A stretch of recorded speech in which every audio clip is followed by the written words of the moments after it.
From the Gospel of John, chapter 19, verses 25 through 27.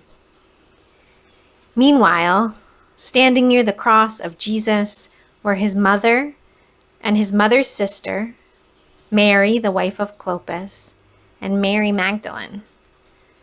When Jesus saw his mother and the disciple whom he loved standing beside her, he said to his mother, "Woman, here is your son." Then he said to the disciple, "Here is your mother." And from that hour, the disciple took her into his own home. Hi, everybody. I mentioned this before, but I am so excited and glad to welcome a guest to our digital pulpit this morning. Rev Kid is in conversation this morning with our guest, the Reverend Liz Tichenor, an Episcopal priest serving the Church of the Resurrection in Pleasant Hill, California, and the author of the recent memoir, The Night Lake. I want to remind you that you should sit back and relax for this conversation. Give it the time that it takes, because I think it is really worth it. And I want to remind you that the conversation that's coming includes mention of suicide, infant death, and parent loss. So it is heavy stuff. It also includes a little salty language and some on-camera baby nursing, just so you're prepared. So we'll see if we can break Facebook's algorithms here somehow. Younger worshipers may want to take a break for this sermon. It's about 40 minutes, like I said. If you're too close to some of this grief yourself, or you aren't in a position to take it in for any reason, you are also invited to take that break for about 40 minutes and come back and join me for the prayers afterwards. But for the rest of us, sit back, maybe refresh your coffee or get yourself a drink, and open your heart to this conversation. Good morning, everyone, and welcome to Liz. Hi, Liz. Hi, good morning. Thank you. Thanks for being here. It's so good to be with First Church. Absolutely. And in the flesh, just want to name that we are so overjoyed to be fully vaccinated through our window of immunity. God for medicine and science. Yeah. A little bit about Liz. Liz is an Episcopal priest serving Church of the Resurrection in Pleasant Hill. Yep. We met maybe 6 years ago. Well, Sam was a newborn, so 6 and a little bit. You were on maternity leave in a sling, and I cold call friend. Hi, I'm just here. Can we please be friends? Please be friends, and you were like, yes. Yeah, great idea. You were serving and it was a good All idea. Souls Church. Yes, it was. So here we are on Mother's Day weekend. Happy Mother's Day. Yeah. So Liz's story, which we'll be sharing and grappling with together, which is also in your beautiful memoir, tells the story of grief. Anne Lamott, which is quite a flex blurber, I must say, calls your book such a sad, tough story, but finally so life-affirming, filled with spirit and love. And such a sad, tough story, like, yes, Anne Lamott, but also underselling it a little bit. It's a doozy. It's a doozy of trauma. Yeah. So Liz, for those of you who don't know, Liz was not just marked by grief, but, just really kind of momentous, unspeakable grief, the loss of both your mother by suicide and your infant son, Fritz. Yeah. Within 2 years, year and a half? Less than a year and a half, and on either side of my ordination as a priest. My mom died a couple months before I was ordained, and then Fritz was born about a year after I was ordained a priest, and then he died when he was 40 days old, totally unexpectedly. And so I emailed Liz and I said, this seems almost like a bad joke, but do you want to talk with me on Mother's Day? And knowing that Liz hates Mother's Day. I do. It is not, it's not my favorite day in the world. It's actually one of my least favorite days. Yes. Well, it's one of my least favorite days of the calendar year, as it is predominantly articulated and lifted up and celebrated that, like, you get brunch. I mean, I love brunch. Yeah. Nothing against brunch.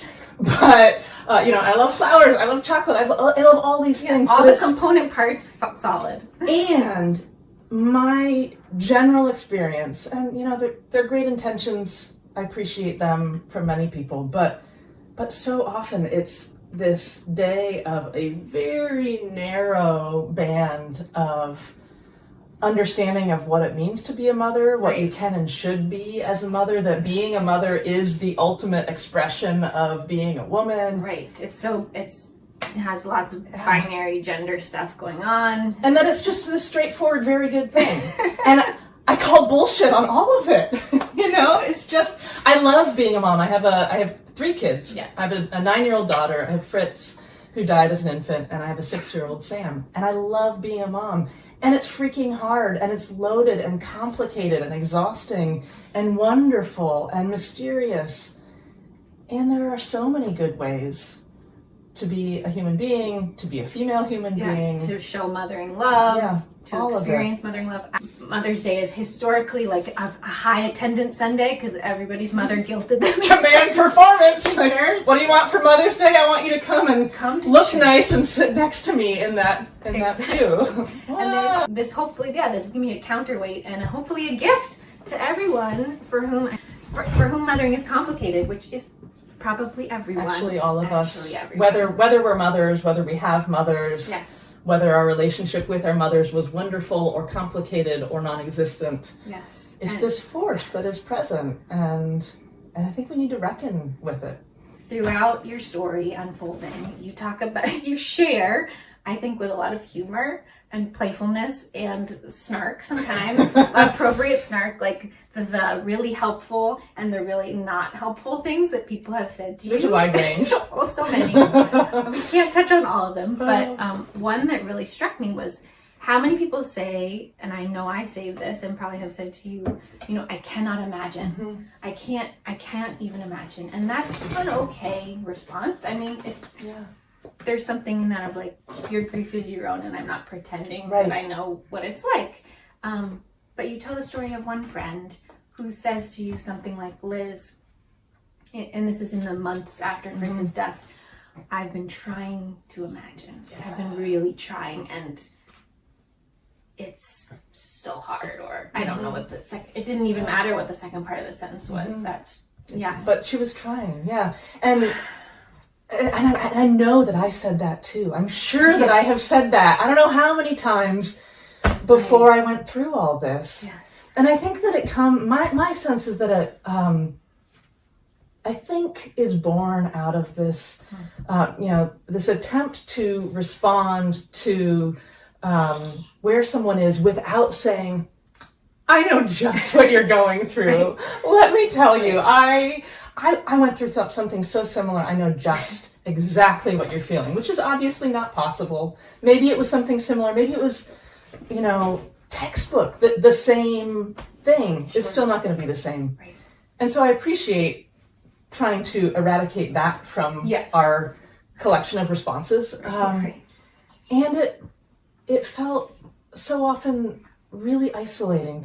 I could never survive that. I can't imagine. I would never make it through. And it's like, well, it's a protective thing. Yeah. Like, I'm not. I want to put a little distance there. And the truth was that there were a lot of times that I didn't know if I was going to make it through. I didn't know how I was going to do it. I was living it, and I didn't know how I was living it. Right. You couldn't imagine. I couldn't imagine what the next 6 hours was going to look like with this 2-year-old who was like, hey, tell me the story of how my brother died again and again and again and again. One of my experiences of why your book was so intense was I realized that Fritz and Alice's age difference is exactly the same as Zoe and Gwendolyn. Yeah. So for me, reading, part of why it was so impactful was, it's hard to read right now, and it was the first book I've read, without putting down, in part because I could imagine, or I tried. Yeah. And whenever someone does that, it is such a gift to the person. In this case, it is a gift to me that someone's willing to join me there, put themselves there when they don't have to be. And I wonder, what if this was a day where we did away with the pat answers or the platitudes or the just like, be happy, you're a mom, you get to be treated today, mom, be happy. And instead receive your pedicure. and like it.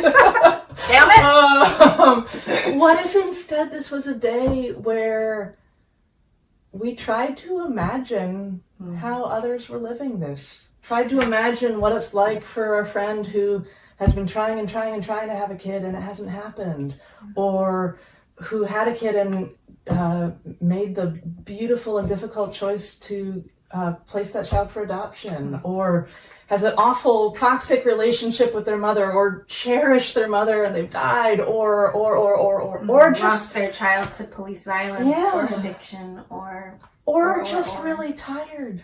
You know, or like everything seems right and fine and healthy, and in a world, you know, we're in a society where there's not really childcare, there's not really support, and it's just hard. Yes. What if we tried to imagine that? What would happen in ourselves, in our hearts, in our relationships, in our prayer? Instead of Happy Mother's Day, Imaginative Mother's Day. Maybe that's I take it. an invitation. Hi, Liz. Hi.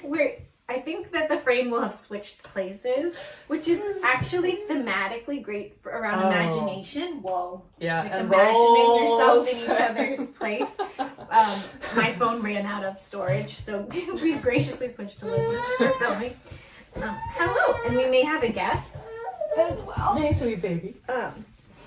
So I want to turn to the scripture now. Yeah. So, when you enthusiastically said, "Yeah, let's do Mother's Day. Let's But we're gonna go to the cross. as long as we can go to the cross." And I said, "Well, isn't Eastertide all in the foot of the cross and the empty tomb too? But like, we better be able to include the cross in the story of resurrection." So here we are, and there's Jesus and Mary and the beloved disciple. Did you just say hi? Hi. So why did you choose that text for Mother's Day? So, I don't want to presume to speak for Jesus, or, you know, I don't not preaching. Well, kind of, right. But, you know, I don't know why he did what he did. I don't know why he gave his mother and the beloved disciple to one another in this new relationship while he's there being crucified in this absolutely most devastating end. I don't know what all that was about, but I think that but I do know what it does for me, and what it has the space that it has created in me, and in particular, I think the reason I come back to it on this day is because of how it just blows wide open this obsession with nuclear ties, with nuclear family, with this is your parent, this is your child. We've got this one-to-one line, and that's it. And when it's done, like, good luck, you know, you're on your own. And instead, he creates this new web of, I feel like, so this is one relationship, but I feel like it's emblematic of this web of kinship that you belong to each other. You're being claimed, you're being given to one another, to care for, to walk with, to look out for, to be tender with. And in particular, what I love about this particular, these few lines, is that that's not happening in rosy, relaxed, creative times. It's not when we've got this spacious retreat and we're gonna think about who we are and where we're going and who we want to do that with and what God's calling out of us together. He's hanging on the cross. He's dying. And Mary is watching her son die, and the beloved disciple is watching this best friend, this most revered and appreciated teacher die. And that's when he gives them to each other and says, you belong to each other. You know, it doesn't negate the loss that is happening and the death that is happening, but it's springing up out of that same moment. Yes. Here's a new a new belonging is coming at this this crossroads of suffering. Yeah. And you talked about Mary losing a child, and now that's something, she's a member, she's maybe the founding member of the club. And in your book, you have a number of mystical encounters with Mary. Not only with Mary, but those were my favorite, especially with Mary. And I wonder if you, in a moment, would read one of those for us. And then, share a little bit about your experience of Mary and, how your faith changed now that you share that with her. And I guess you share it with Creator God, too. The experience of losing a child. Yeah. I think I found some solace in that, in I don't know about understanding, but having this sense that God understood that pain. God could imagine. God remembered and would go there with me again. God chose to go there. It was not too big, too scary, too contagious, too, what do you even say? I mean, God didn't need to say anything because God had walked through witnessing all that also, both with Jesus, but also with my son. And I had the sense that we could sit in that together, both with God, but also with Mary. That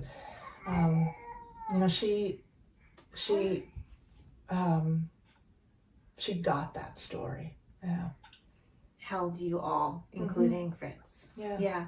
So would you read that passage for us? Thank you. I'm just gonna dive in. I don't think it needs extra whatever. On January 9th, the 2-year anniversary of Fritz's death, I headed out to run the Inspiration Point Trail up in Tilden Park, high in the hills above Berkeley. As I passed the weathered wooden signs, I wondered at the trail's name and that it so completely restates the obvious. It was cool and foggy, light rain falling. I planned to do 12 miles to train for the homegrown half marathon I was planning for my birthday in a couple weeks. But quietly, I knew that I might keep going. I might not stop today. The running felt wonderful, exhilarating. 2 years on, and it remained challenging to sit still in my grief. When I ran, though, I could feel Fritz in my breath, my fingers, my heart. My heart seemed to be swelling even in its changed, concave shape, the form that betrayed his absence. As I began up the last big hill, the last half mile to the end of the 4 miles of pavement, my vision shifted. I saw her. Mary, the Mother of God, came to me, her arms open, outstretched. Deep in the pit of me, I was still distraught that I could not feed my sweet boy, that I could not take care of him or protect him. But in this moment, moving through the fog, I saw something else. I watched myself handing Fritz into Mary's open arms. This was the vision. I was suddenly overcome. Mary, nurse my son, take him, feed him, I cried out, still running through the rain. And she did. He latched easily as she cradled him. He gulped and drank, delighted. Mary, Fritz's wet nurse. And why should it be any other way? Of course there would be breast milk at the welcome table, and whatever great beyond lies waiting for us on the other side. And of course, the sweet Mother of God, who knew the death of her own son, would be there to take mine too. It was a gift, a relief. As I pushed on through the fog, the vision closed, but the sense of it lingered with me. I was overwhelmed with gratitude for the saint who was pouring out life for me, from her own self, bearing a sister up from across time and space and mystery. Wow. Someone might need to eat soon too. I think that's appropriate. It's appropriate to the day. That made her hungry. Yeah. Speaking of which, Yeah. she says. Exactly. Wow. So Mary as wet nurse. Yeah. Yeah. So beautiful. Stunning. As a nursing mother myself, I feel like the experience of breastfeeding a child, not to collapse motherhood with that specific biological way of feeding a child, but it's my reality, and it's so beautifully captured in this moment. And you know, the subject. Oh yeah, speaking of. No, really. The No, subject really. of art, you know, across time. This might happen on the internet. We'll see. Hi, can we do What do the Facebook algorithms do for this, I wonder? Oh boy. When I nursed, I usually did it while somebody else was preaching, and we have enough vestments that it would cover the baby really effectively. Oh gosh.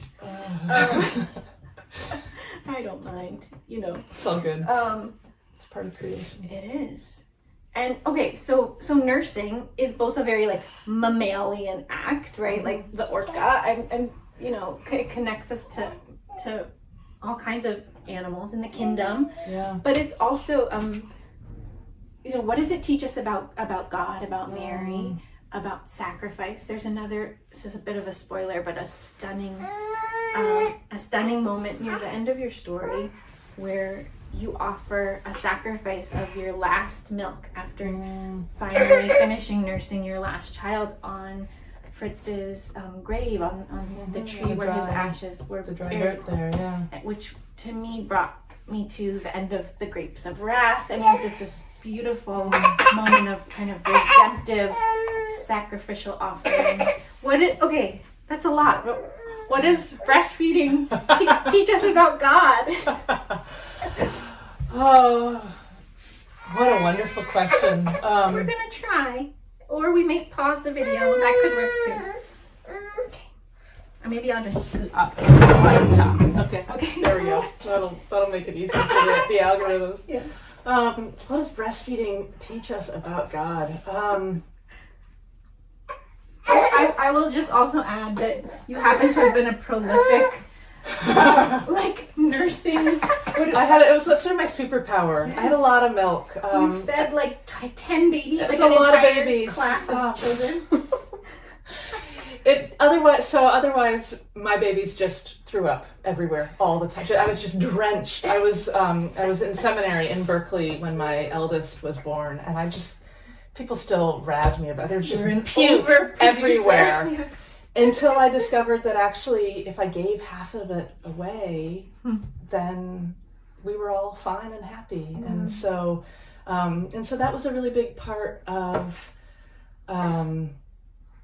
my being in those early months and years of having my babies, was also in finding this way of feeding other babies who didn't have access to breast milk for what I'd pump and freeze it, and then there would be these sort of, it like almost seemed like sort of drug run. We'd like come with the cooler and meet in a parking lot and pass it off. I just noticed I tried to be discreet, but still it's just like baby. Mostly, yeah.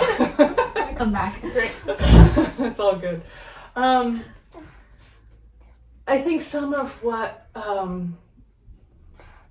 I experienced in that time, which felt at once so brief and so long. I mean, those nights of nursing, you're in it. I kind of remember it, but it's all a blur because I was so sleep deprived. That's a gift that God and biology. That's why sometimes we have more than one baby. That's why humans continue to be made. Yeah. But there was, and I know this is not true always, that, you know, feeding babies comes in many, many shapes, but I encountered this way in which there was enough to share. It was meant to be, in this like messy literal way, overflowing, and that, you know, maybe God was like that. Maybe God had enough grace and understanding, and like, here you go, feed, be strengthened. Amen. And I think we just broke the patriarchy by talking about nursing as revelation while nursing. on the internet. 2 pastors. You saw it here, folks. So much to say about mothering God and all that. I want to go back to the beginning of your story here, which is, of course, the night that Fritz dies. And I just want to say that it took me at least 3 or 4 tries to get through the first. Yeah, they're rough. The first chapter, and I say that just simply for folks out there who, to encourage you to keep at it, and also take a break, or even skip and go ahead and come back to it, because it was so worth it to go there with you. But so at the end of this sort of magnificent, heart-rending first sequence describing this, the unspeakable, speaking the unspeakable, this rather seemingly vacuous chaplain with an outrageous mullet that you described really wonderfully, shovels some theological crap at you about kind of everything happens for a reason styles, which is when she finds out you're an Episcopal priest, she says something like, "Oh, great. It'll be so much easier since you're a believer." It'll be so much well, easier. and the relief, I could see the relief on her. I had not disclosed my status as a clergy person. We're sitting there in this like weird meeting room in the ER in Nevada. And I guess we were over in California at that point in South Lake. And I just I didn't know what I was like. Did I want to talk to this person? I didn't know what had happened, which way was up, who I was, anything. Of course. And so finally, we talked for a little bit. She and my husband Jesse and I, and she asked, do you have a church? Do you have and I was like, okay, I probably need to out myself now. And Jesse and I sort of are chuckling to ourselves. And it was just this really fascinating relief that I registered from her that this would be easy, straightforward, maybe not a huge deal because I was a believer. Oh, phew, you got this. You have faith. Yeah. And so my question for you is faith supposed to make life easier? Is faith supposed to make suffering, tragedy? Is it supposed to make life easier? I don't think that's the goal.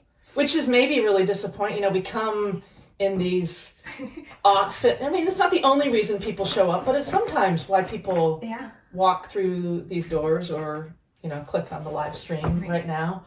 We should have put that on our church websites. Won't make life easier. Yeah, right? And I think that there's good sense in showing up because things are really hard, or because our hearts have been broken, or we don't know, we're just totally lost. But I don't think it's going to make it easier.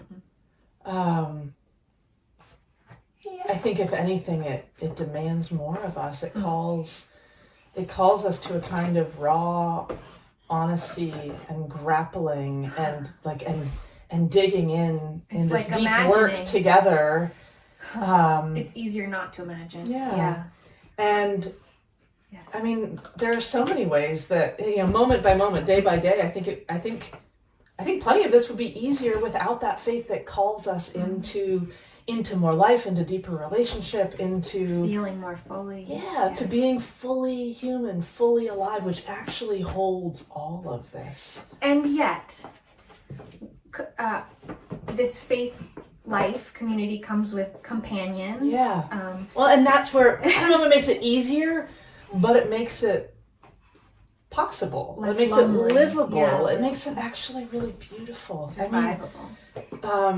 The kind of kinship for me that has emerged, deepened, been transformed otherwise by the brave folks, the thinking of courage as being of great heart from the French. That I don't know that it makes it easier, but it makes it so good and it makes it rich. Yes. And I mean, we're able to sit here and laugh. I really love my life. I would never have chosen these deaths. And I don't know if I'm happy on this, on Mother's Day, but I do find a lot of joy through it all. Yes, and you're such a joyful, you are like a light. I was trying to describe, I was like, my friend, her mom and her baby died, but she's so fun. She's No, really. a light. No, but truly. And because what happened to you, not a sum of what happened to you, but it didn't, it did break you down, but it also broke you open. Yeah. And your heart open into God's heart, through God's heart. You talk in your book about the words companion and compassion. Companion meaning to break bread with. It's appropriate that we're at a kitchen table for this conversation, and most of our friendship has been around meals, because we companion one another through life's sufferings and joys. And then, of course, compassion is entering into that suffering together. Suffer with. Yeah. Yes. And what if this day can hold that? You know, At the foot of the cross, the foot of the passion. Right. I mean, what if some of what we do on this day is actively claiming each other and saying, like, yeah, would you mother me for a while? Or can she be mine too? Yes. Like, what if not being able to hand my baby to someone this past year has been, you know steal what? someone else's What glasses. if my kids aren't just my kids? Yes. What if we belong to each other in all these miraculous ways? One of the incredible surprises of this last year. So one of the real, losing my mom. I was 27 when she died. My daughter was 11 months old. And one of the ways that grief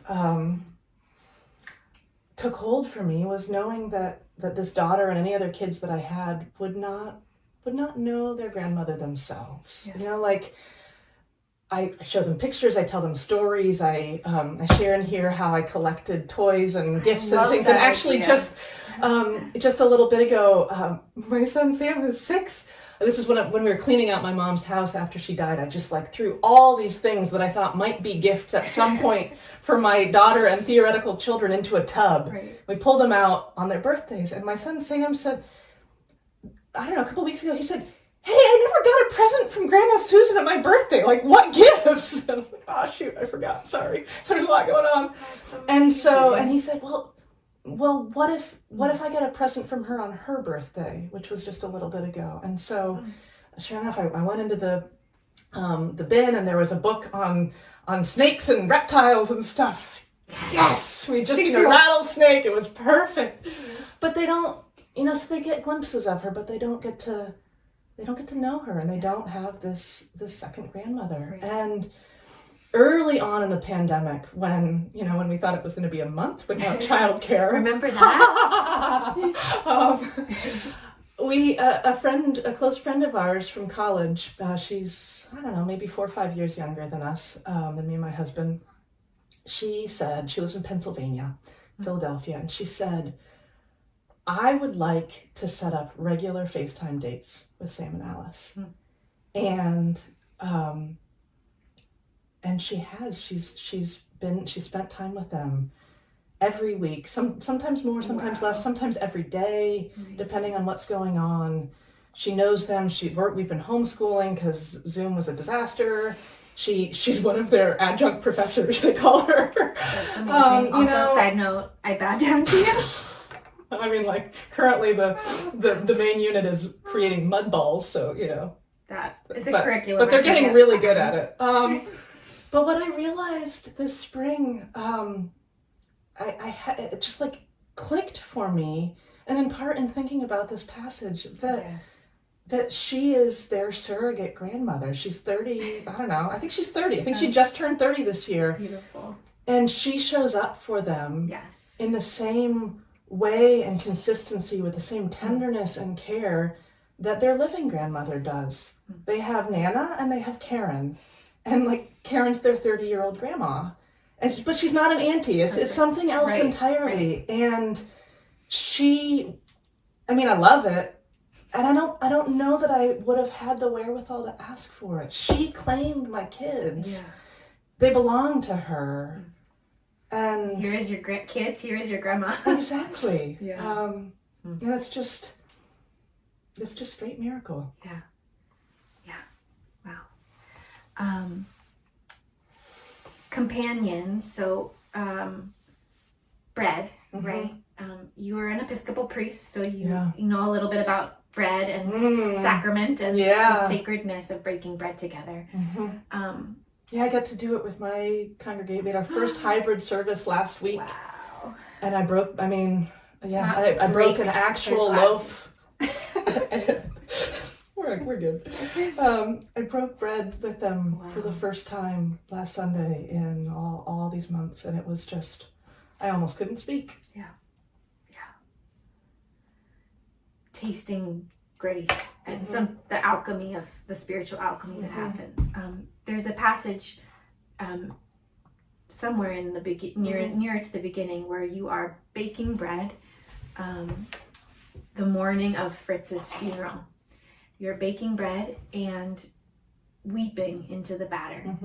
And there's so much more we could say, but I think I'll close by saying, for me, your story and in this book is a loaf of nourishing bread baked with tears, baked from your tears, and it's communion, it's sacrament.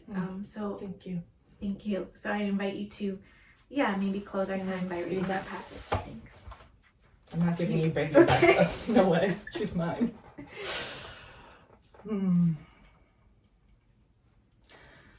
The morning of my 29th birthday, Fritz, then 2 weeks dead, I snuck away to the empty camp kitchen just down the hill. Outside of summer camp, the other cabins were generally filled with retreat and conference groups, the kitchen humming with activity from before daybreak until darkness fell again. The only group this weekend, however, was our friends and family arriving for our son's funeral. The kitchen was still empty, and I left the lights off, choosing to work in the indirect daylight, filtering in beneath the tired eaves and through the greasy windows. Cool light glanced up from the long stainless steel island in the center of the kitchen. I set a matching metal bowl in its center and dragged the 50-pound barrel of flour down from the shelf. I dumped in 5 cups, then whisked in the baking powder and salt. Next, I needed the wet ingredients.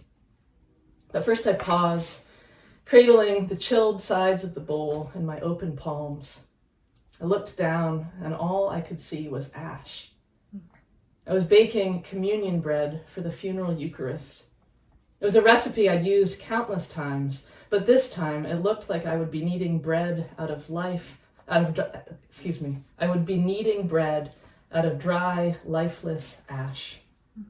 I doubled over, trying to find breath, leaning hard against the cold steel of the table. Tears came rolling quickly as the sound of my sobs echoed off the cinder block walls of the empty dining hall. Fat droplets fell, landing deep in the powder, tunneling down.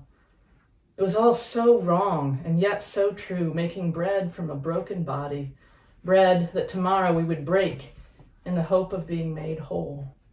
It was more than I could take. All I could do was weep. Finally, I stopped and gathered my strength to finish the recipe. I found the other ingredients, mixing them and then adding warm milk as if preparing a bottle. I kneaded it until it came together, cohering, compliant, the bread of life. Amen. Thank you for this bread of life. Baked through death with tears, for your fellow companions on the journey. Thanks, Mother Liz. I know Episcopal priests are sometimes called Mother. Absolutely. It's good to be in it together. The blessing of this time and this reunion. It's really good. Yeah. I'm so glad to be with you It's not all. easy, but it's really good. I love your church, and it's just a treat to be with you in this way. Thank you. We love you too. Thank you. Amen.